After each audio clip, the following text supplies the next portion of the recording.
नमस्कार दोस्तों। आज की कहानी है आखिर क्या हुआ सुमी के साथ। ऑफिस के लिए निकलते वक्त जब भी मोबाइल का रिंग बजता खिस सी महसूस होती है। ऐसा लगता है जैसे इस छोटे से डिब्बे ने सबको छका रखा है।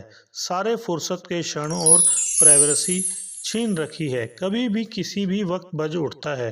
बड़बड़ाती और ऑफिस के लिए रेडी होती हुई मैंने फ़ोन रिसीव कर स्पीकर ऑन कर दिया। माँ का फ़ोन था। हाँ माँ बोलो। तुम कैसी हो सुमी? मैं अच्छी हूँ। माँ तुम बताओ तुमने फ़ोन क्यों किया? मैंने तुमसे कितनी दफ़ा कहा है इस वक्त फ़ोन मत किया करो, मुझे बीसियों काम होते हैं। मेरा ऐसे कहते ही माँ झुँझलाती हुई बोली, हाँ तो यहाँ मैं कौन सा खाली बैठी हूँ, वो तो तेरी बड़ी भाभी ने आज। मैं माँ को बीच में ही टोकते हुए बोली, माँ अब तुम सुबह सुबह बहू पुराण शुरू मत करना, मुझे आज ऑफिस जल्दी पहुँचना है। मेरा आज बहुत इम्पोर्टेंट प्रेजेंटेशन है और उसमें अभी कुछ काम बाकी है। मुझे प्रेजेंटेशन से पहले उसे कंप्लीट भी करना है। मैं ऑफिस पहुँचकर समय मिलने पर तुम्हें फ़ोन करती हूँ। ओके बाय कहकर मैंने बिना माँ की बात सुने और कुशलता पूछे फ़ोन काट दिया। कार की चाबी और ऑफिस बैग उठाकर घर से निकल पड़ी। सारी रास्ते कभी माँ, कभी ऑफिस और कभी प्रेजेंटेशन के विषय पर सोचती रही। मैं ऑफिस तो वक्त पर पहुँच गई, लेकिन मेरा मन माँ के ही पास रह गया। मैं दो भाइयों की इकलौती बहन और अपने माता पिता की सबसे छोटी और लाडली बेटी हूँ। माँ और पापा का मुझसे विशेष स्नेह है। दोनों भैया और भाभीियों की भी चहेती हूँ। हमारे बड़े भैया अनुराग, जो एक बैंक में पीओ हैं और अपनी पत्नी और दो बच्चों के साथ भोपाल के हमारे पैतृक मकान में माँ और पापा के साथ ही रहते हैं।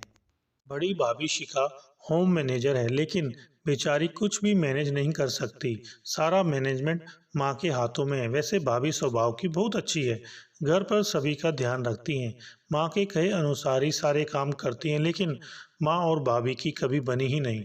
माँ हमेशा उनके कामों में मीन मेक निकालती रहती है। छोटे भैया अनिमेश एक आईटी कंपनी में जनरल मैनेजर हैं, बेंगलोर में अपनी पत्नी पूजा के साथ रहते हैं और भाभी भी वर्किंग है। दोनों सेटल्ड हैं, अक्सर छुट्टी और तीज त्योहार में ही घर आते हैं।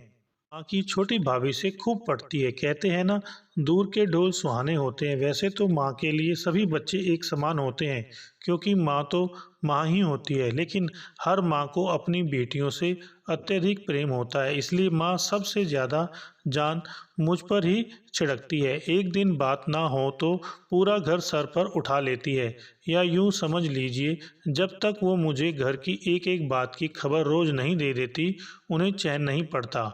माँ का मुझसे विशेष लगाव है। पापा माँ की बातों पर ध्यान नहीं देते, भाइयों के पास वक्त नहीं है और भाभीियों से वो अपने दिल की बात कहना नहीं चाहती। अब बच जाती हूँ मैं, जिसे वो अपने दिल की हर छोटी बड़ी बात बताकर अपना जी हल्का करती है। फिर चाहे भाभी की बुराई करनी हो या फिर कोई बात हो, मैं उनकी बातें कभी धैर्य से सुनती हूँ और कभी कभी झुँझला भी जाती हूँ उन पर। माँ भी कभी मेरी बातों का बुरा मान जाती है और कभी नहीं भी मानती। कुछ ऐसा है हम माँ बेटी का रिश्ता। मैंने सोचा जब तक मैं माँ से बात नहीं कर लूँगी, माँ परेशान रहेगी और अपना गुस्सा पापा और बड़ी भाभी पर निकालती रहेगी, और मैं भी उनसे बगैर बात किए अपना प्रेजेंटेशन फ्री माइंड से नहीं दे पाऊँगी। फिर अभी थोड़ा वक्त भी था प्रेजेंटेशन में, इसलिए मैं ऑफिस बॉय को कॉफ़ी के लिए बोल माँ को उनके नंबर पर कॉल लगाने लगी। रिंग बजता रहा, लेकिन माँ ने फ़ोन नहीं उठाया। फिर मैंने दोबारा फ़ोन भाभी के नंबर पर लगाया। भाभी से औपचारिक बातचीत के बाद मैंने भाभी से पूछा, माँ कहाँ हैं? भाभी थोड़ी शिकायती लहजे में बोली, दीदी अम्मा जी आंगन में हैं, ना जाने क्या हुआ है। अब तक पापा जी को कई बार सारा दिन केवल पेपर पढ़ते रहने का उल्हाना दे चुकी हैं और मेरे मना करने के बावजूद खुद ही चावल के पापड़ बनाने में लगी हुई हैं। मैं समझ गई थी बात क्या है। मैंने भाभी से कहा, आप चिंता मत करो, माँ से मेरी बात करा दो। माँ फ़ोन पर आते ही बोली, देख सुमी, मेरे पास अभी बहुत काम है, मैं घर पर खाली नहीं बैठी हूँ, जल्दी बोल क्या बात है। हाँ माँ मैं जानती हूँ तुम्हारे पास बहुत काम है, अभी प्रेजेंटेशन में थोड़ा वक्त है और उस समय तुमसे बात नहीं हो पाई ना, इसलिए फ़ोन किया है। मेरा बस इतना कहना था, कि माँ की आवाज़ में खनक आ गई और मुझसे कहने लगी, सुमी, मैं तुमसे सुबह कह रही थी ना कि आज तेरी भाभी ने क्या किया। भाभी ने? अरे कुछ नहीं किया उसने। तुझे तो बस यही लगता है कि तेरी माँ तेरी भौजाइयों की शिकायत करने के लिए ही तुझे फ़ोन करती है। अच्छा अच्छा, आई एम सॉरी। अब बताओ क्या बात है। अरे आज तेरी बड़ी भाभी मलाई कोफ्ता बनाई है। मैंने उससे कहा थोड़ी ज़्यादा बना लेना, राजीव को भी पसंद है ना इसलिए। राजीव मेरे पति हैं जिनका मान मेरी माँ के लिए सर्वोपरि है। राजीव रेवेन्यू डिपार्टमेंट में अधिकारी हैं। हम दोनों पति पत्नी यहाँ इसी शहर भोपाल में रहते हैं। वैसे तो मेरा ससुराल सतलाम है, लेकिन हम दोनों की नौकरी इसी शहर में होने की वजह से हम यहीं रहते हैं। एक ही शहर में मायका होने के कारण मुझे कभी मायके की कमी महसूस नहीं हुई। माँ ने आगे कहा, तुम एक काम करना, लंच ब्रेक में घर आ जाना और राजीव को भी आने का कह देना। हम साथ लंच करेंगे। बस यही कहने को तुम मुझे फ़ोन कर रही थी। नहीं, अरे सुमी, तू सुन ना मेरी बात। आज जैसे ही मैंने शिखा से मलाई कोफ्ता बनाने को कहा तो उसका मुंह गुब्बारे की तरह फूल गया। और जब मैंने तेरे पापा से यह सब बात बताई तो वे कहने लगे, तुम बहू को अपने हिसाब से बनाने दिया करो, तुम क्यों फरमाइशें करती रहती हो। अब तू ही बता, क्या मैं घर में किसी से कुछ कह भी नहीं सकती। ऐसा कुछ नहीं है माँ, बस भाभी को घर पर बहुत काम होते हैं इसलिए पापा ने आपसे कहा होगा। बस बस, अब तू भी अपने पापा की भाषा बोलने लगी। मेरी बात तो किसी को सुनना ही नहीं। अच्छा सब छोड़, तू ये लंच टाइम में आएगी ना। नहीं माँ, पॉसिबल नहीं है।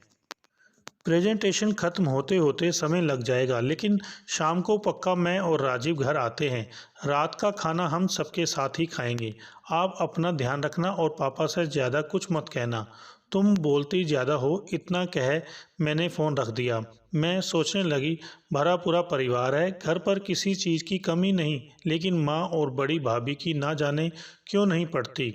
माँ को सास होने का रौब जताना होता है। यदि कभी माँ भूल भी जाए कि वो सास है तो आस पड़ोस के लोग उन्हें भूलने नहीं देते कि वो सास है और उनका काम बहू के काम में मीन मीज निकालना है। आपकी कॉफ़ी। मेरी तंद्रा भंग हुई। कॉफ़ी पीने के बाद मैं प्रेजेंटेशन के लिए चली गई। शाम को जब राजीव के संग घर पहुंची तो बड़े भैया और पापा हॉल में न्यूज़ देख रहे थे। राजीव भी उनके साथ हो लिए। मुझे आया देख बंटी और चिंकी बुआ कहते हुए मुझसे लिपट गए। मैंने उन्हें अपने बैग से चिप्स और चॉकलेट निकाल कर दिए, जिसे लेकर वो अपनी पढ़ाई करने लगे और मैं सीधे किचन की ओर मुड़ गई। किचन में माँ और भाभी खाना बनाने में लगी हुई थी। मैं भाभी के कंधे पर हाथ रखती हुई बोली, भाभी ये इतना सब कुछ क्यों बना रही हो, क्या ज़रूरत है इतने तामझाम की। अभी कुछ कहती इससे पहले माँ कहने लगी, अरे वाह, क्यों ज़रूरत नहीं है। क्या शिखा दामाद जी को दोपहर का मलाई कोफ्ता ही खिलाएगी। एक ही तो नंदोई है शिखा के, उनकी भी खातिरदारी नहीं करेगी तो किसकी करेगी। और कौन सा तुम लोग रोज़ रोज़ आते हो। माँ के ऐसा कहने पर जब मैंने भाभी की ओर देखा तो भाभी मुस्कुराने लगी, जैसे आंखों ही आंखों में कह रही हो, हाँ दीदी, आप लोग कहाँ रोज़ आते हैं, हर 2-4 दिन बाद आते हैं। सहसा जोर से बड़े भैया की माँ को पुकारने की आवाज़ आई। हम तीनों किचन से हॉल की ओर दौड़े। अचानक पापा की तबीयत खराब हो गई थी। उन्हें सांस लेने में तकलीफ होने लगी। छाती में तेज दर्द उठा और पापा बेहोश हो गए। हम पापा को लेकर तुरंत अस्पताल पहुंचे, जहां इमरजेंसी वार्ड में उनका ईसीजी टीएमटी टेस्ट किया गया और फिर पापा को एडमिट कर लिया गया। भाभी ने बताया, आज सुबह से ही पापा की छाती में हल्का हल्का जलन और दर्द था। शाम को बड़े भैया पापा को चेकअप के लिए ले जाना चाहते थे, लेकिन पापा यह कहकर टाल गए कि गैस एसिडिटी है, ठीक हो जाएगी। पापा 10 दिनों तक हॉस्पिटल में एडमिट रहे और माँ उनके साथ हॉस्पिटल में ही रही। उसके बावजूद मुझे रोज़ फ़ोन कर यहाँ वहाँ की बातें करती। कभी कभी मैं चिढ़ भी जाती और उनसे कहती, तुम सारा पंचायती छोड़ो, पापा के स्वास्थ्य पर ध्यान दो। कभी कभी मैं सोचती, माँ ऐसी विषम परिस्थिति में भी अपने आप को इतना सहज और मजबूत कैसे रख पाती हैं। पापा ये पहली बार एडमिट नहीं हुए थे, इससे पहले भी पापा कई बार एडमिट हो चुके हैं। रिटायरमेंट के बाद पापा अक्सर बीमार ही रहते। पापा डरते थे कहीं उन्हें कुछ हो गया तो माँ का क्या होगा। उन्हें लगता था माँ और बड़ी भाभी का निभाना मुश्किल है। पापा कभी कभी माँ की चिंता करते हुए मुझसे कहते, सुमी, अगर मुझे कुछ हो गया तो तू अपनी माँ को अपने साथ ले जाना। तेरी बड़ी भाभी तेरी माँ को संभाल नहीं पाएगी और तेरी छोटी भाभी उसे अपने संग कभी लेके नहीं जाएगी। पापा की बातें सुन मैं हमेशा पापा से कहती, आप क्यों बेफजूल की बातें करते हैं, आपको कुछ नहीं होगा, ऐसा दिन कभी नहीं आएगा। दिन अकस्मात ही सुबह सुबह बड़ी भाभी का फ़ोन आया। भाभी रोते हुए बोली, दीदी आप जल्दी हॉस्पिटल आ जाइए, माँ की तबीयत खराब हो गई है। हॉस्पिटल पहुँचने पर मैंने देखा माँ निश्चेत अवस्था में पड़ी हुई है। मुझे याद नहीं मैंने कभी माँ को इस अवस्था में देखा हो। मैंने माँ को मुस्कुराते, खिलखिलाते, अविरल बोलते और सदा ऊर्जा से लबरेज ही देखा है। आज माँ को इस हालत में देख मेरी आंखें भर आई। भाभी ने बताया, माँ को पैरालिस अटैक था। शरीर का बायां हिस्सा काम करना बंद कर चुका था। माँ का मुंह टेढ़ा हो गया था, जो हरदम बड़बड़ा करती रहती थी, अब बोल नहीं सकती थी। वो पूरी तरह से शांत हो गई थी। डॉक्टरों ने उन्हें घर ले जाने को कह दिया। हम उन्हें घर ले आए। मैं हर सुबह उनके फ़ोन का इंतज़ार करती, उनकी बातें सुनना चाहती, पर अब यह संभव नहीं था।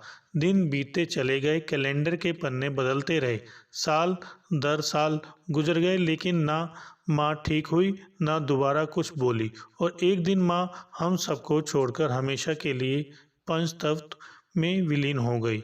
जब भी माँ का स्मरण करती हूँ, मुझे पापा से कहीं अपनी तो बात याद आने लगती है, जो मैं अक्सर पापा से कहती, पापा वो दिन कभी नहीं आएगा। सच में अब वो दिन कभी नहीं आएगा जब मुझे माँ को अपने घर ले जाना पड़ेगा। हेलो दोस्तों, अगर आपको हमारी ये वीडियो अच्छी लगी हो तो लाइक करें, शेयर करें और कमेंट्स करके बताएं कि हमारी ये वीडियो आपको कैसी लगी। साथ में चैनल को सब्सक्राइब करके बेल आइकन जरूर दबाएं।